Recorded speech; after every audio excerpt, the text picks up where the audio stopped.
Praise ye the Lord. We give him glory, honor, and adoration for sparing our life to see the third Sunday of the month of November. Hallelujah be unto his holy name. I welcome you to the Sunday service of the Love of Old Evangelical Church. And I believe the power of his word will do wonders in your life. The grace of God will sustain you and bring to you what your effort cannot bring. In the mighty name of Jesus. Before we go into the word of God, let us pray. Father, in the mighty name of Jesus, I thank you, I worship you, I adore you. You are great, you are wonderful, you are gracious, you are loving. Accept our thanksgiving in the mighty name of Jesus. Right now, by the power of your grace, let heaven be opened. By the power of your mercy, give us the grace to amend our ways. Lord Jesus, help us to be in earnest preparation for your second coming. Lord, help us, O Lord. Give us the grace, Father. Give us enabling grace to do the needful, to be worthy of that day. Thank you because you have answered. For in Jesus' mighty name, I have prayed. Amen. Praise the Lord. The topic of the word of God before us today is, are you preparing for the day? Are you preparing for the day?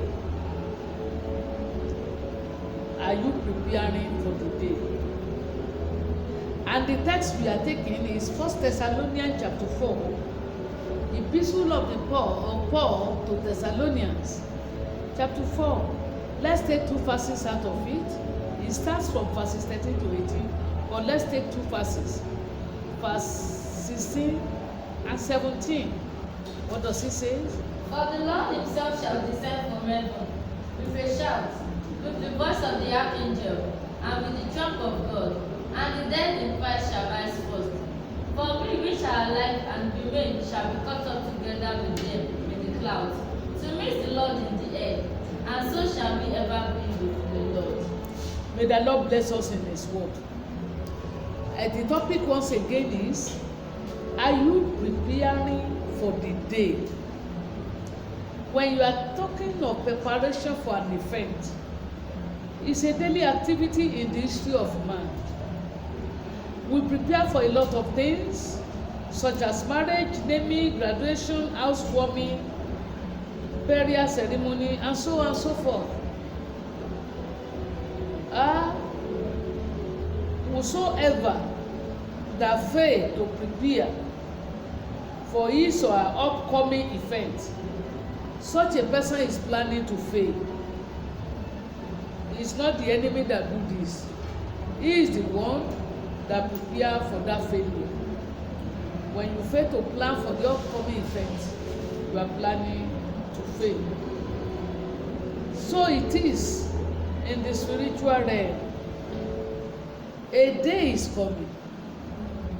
This day is unique.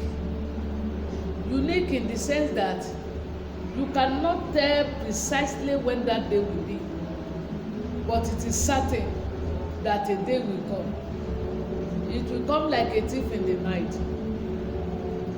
One thing that is certain about it is that a day is coming. When, how, we don't know.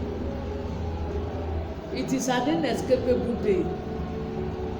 A day that you have no choice to do anything. Brother, it is not the day of mercy. It is not the day of favoritism. It is not the day that whom you know matters. It's not the day for your financial power.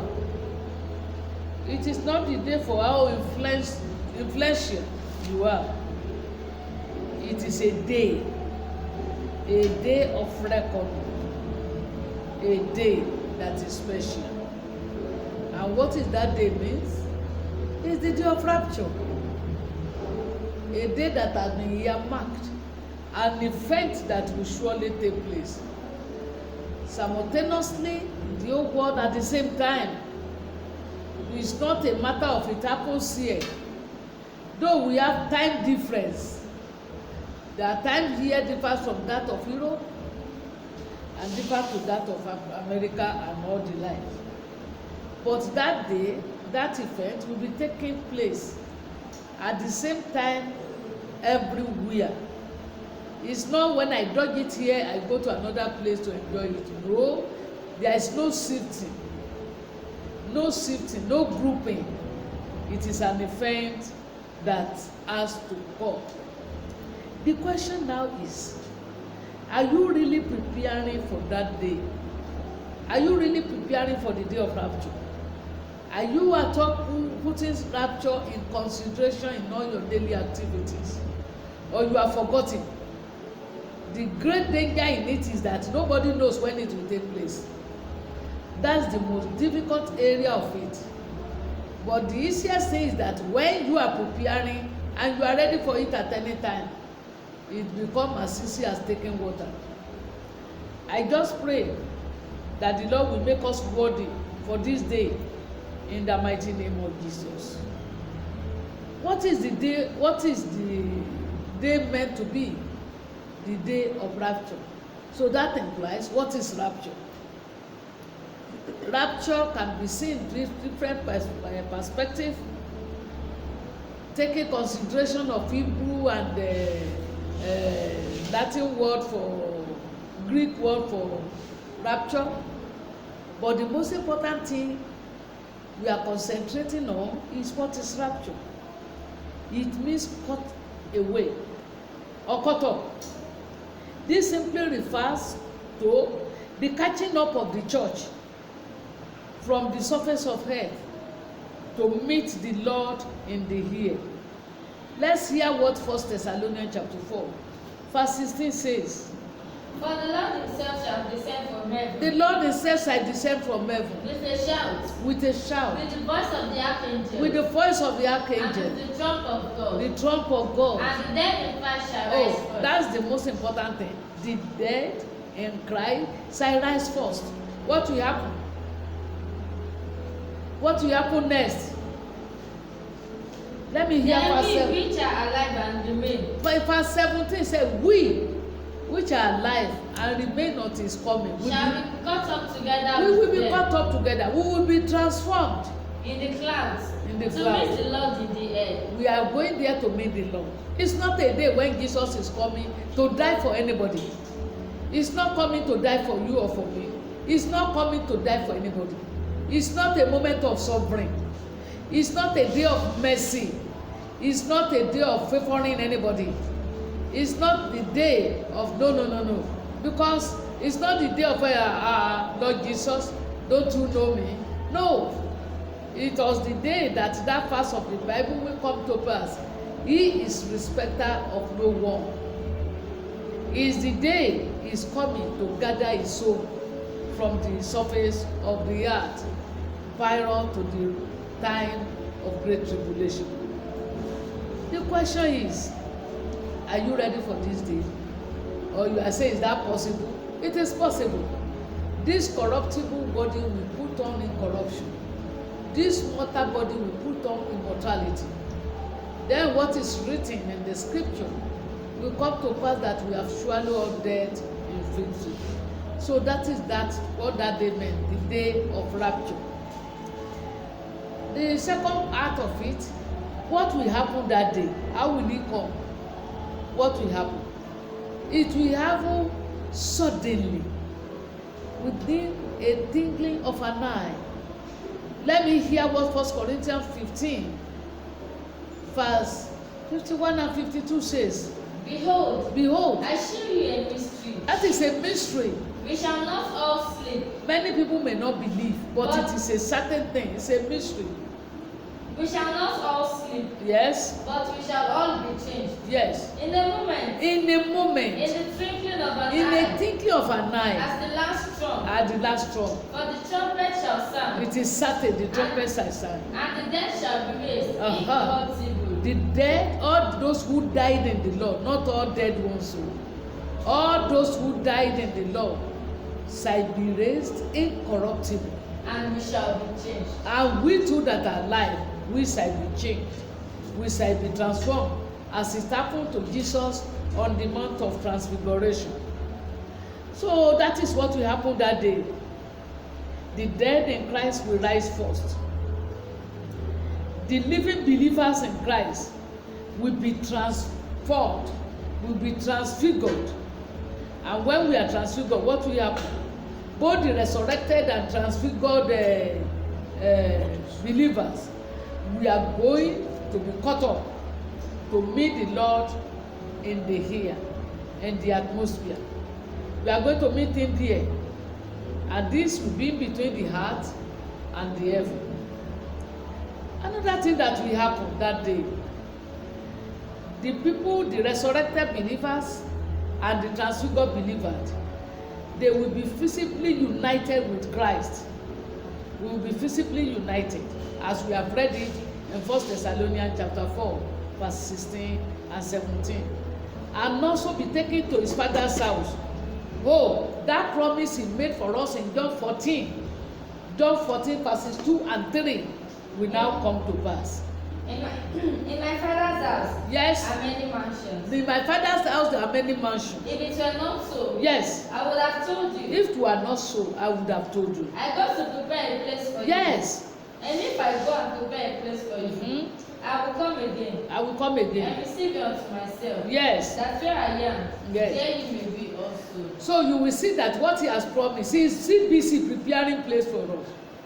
But by the time he finished, he doesn't need your consent again.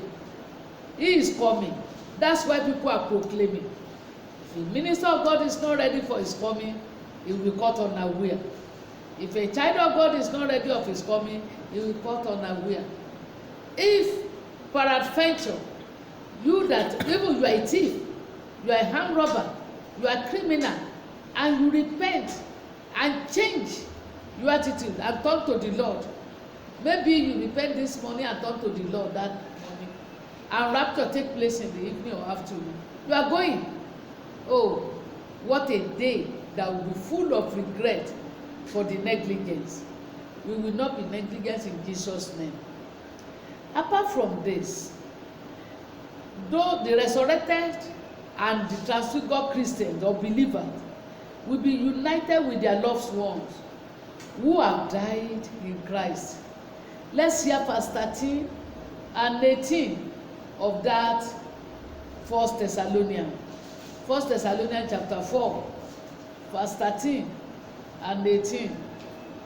But I will not have you to be ignorant, yes, brethren, concerning them which are asleep, that ye sorrow not, even as others which have no hope.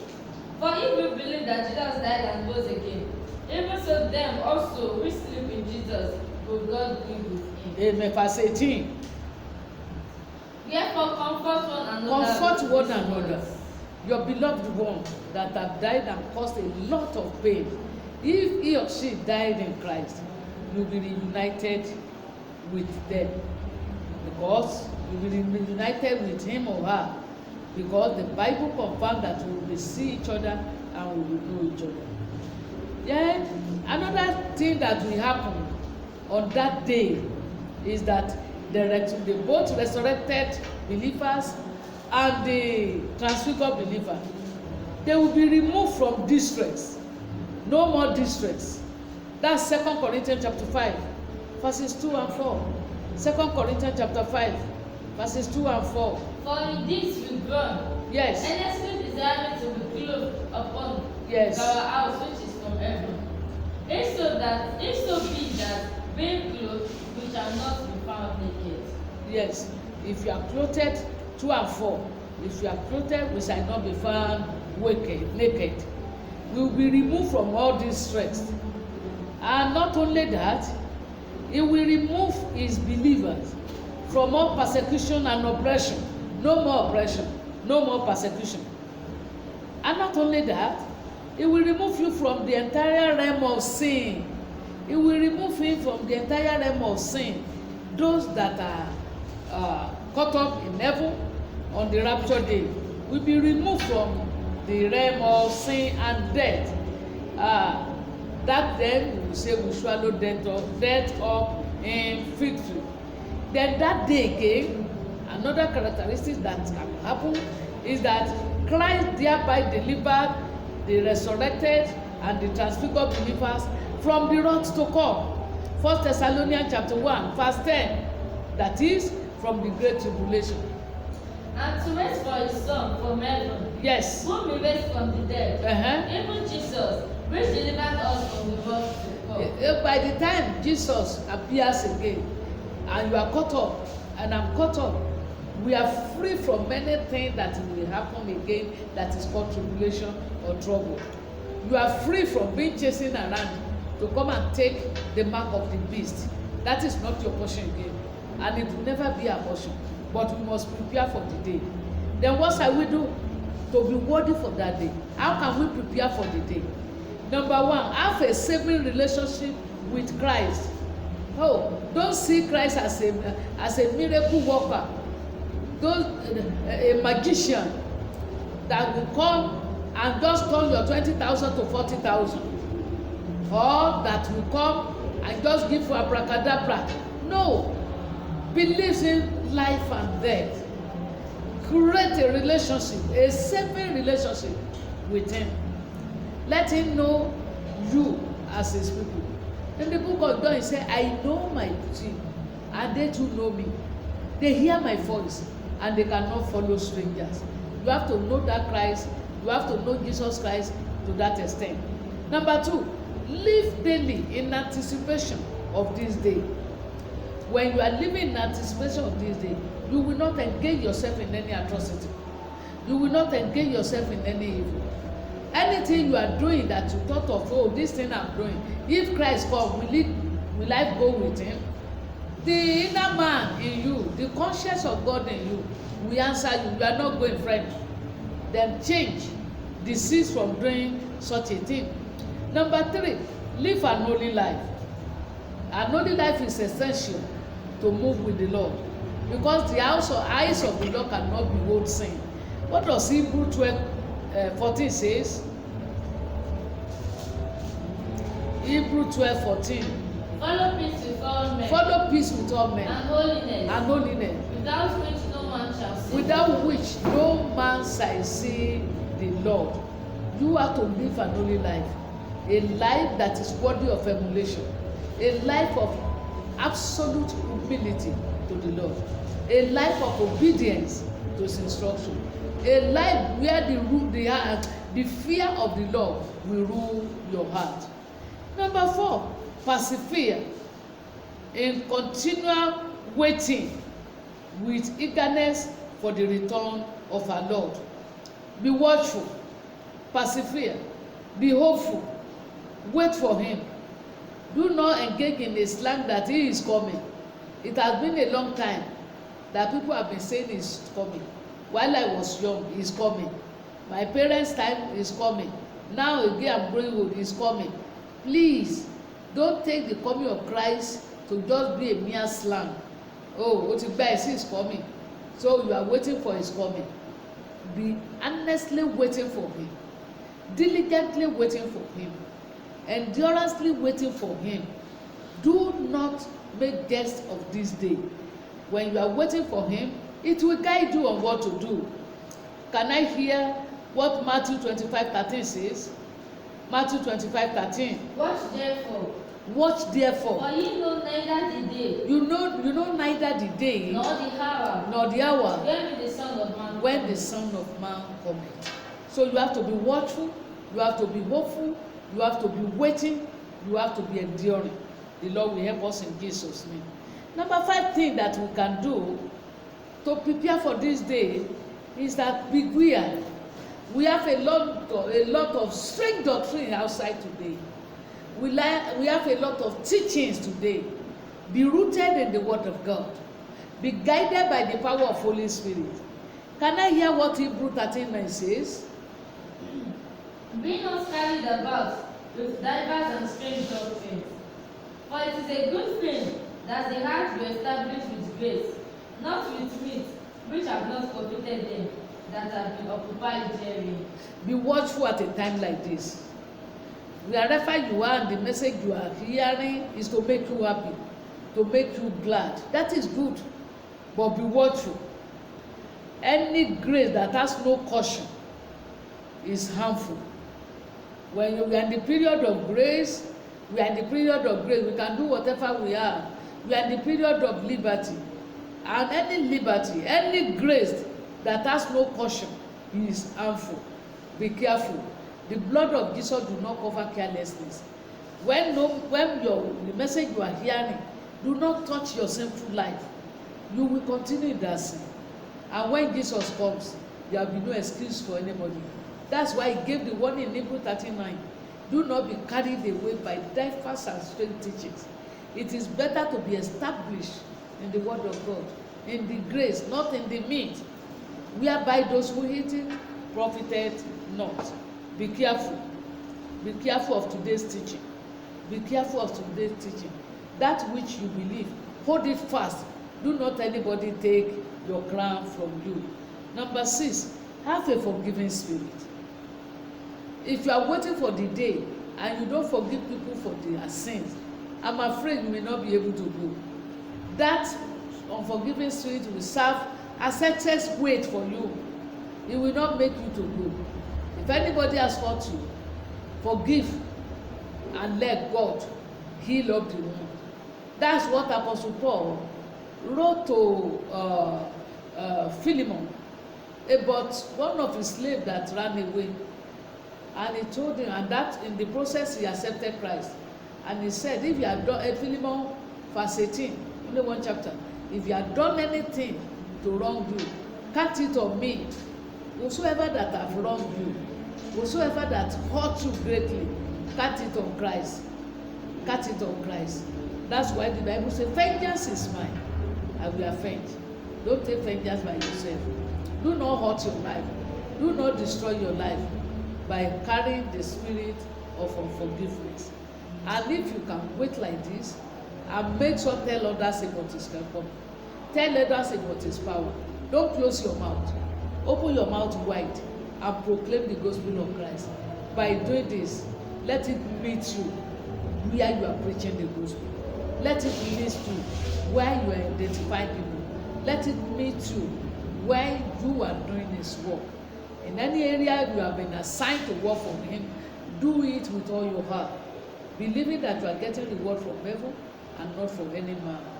When his I come, when the trumpets I sound, the Lord will give us grace to have network for it in the mighty name of Jesus. May the Lord bless you. I declare by the name of Jesus, every one of us that is hearing this word, including myself, the Lord will give us the grace to determine to live by him, to determine to prepare for this day, and make us not make up our mind before it is too late. The Lord will help us. We will not miss the day. We will not be found wanting. We will hear the trumpet when it's sounding, and we will go with him. He will deliver us and our household in the mighty name of Jesus. Thanks and God bless you. See you next Sunday.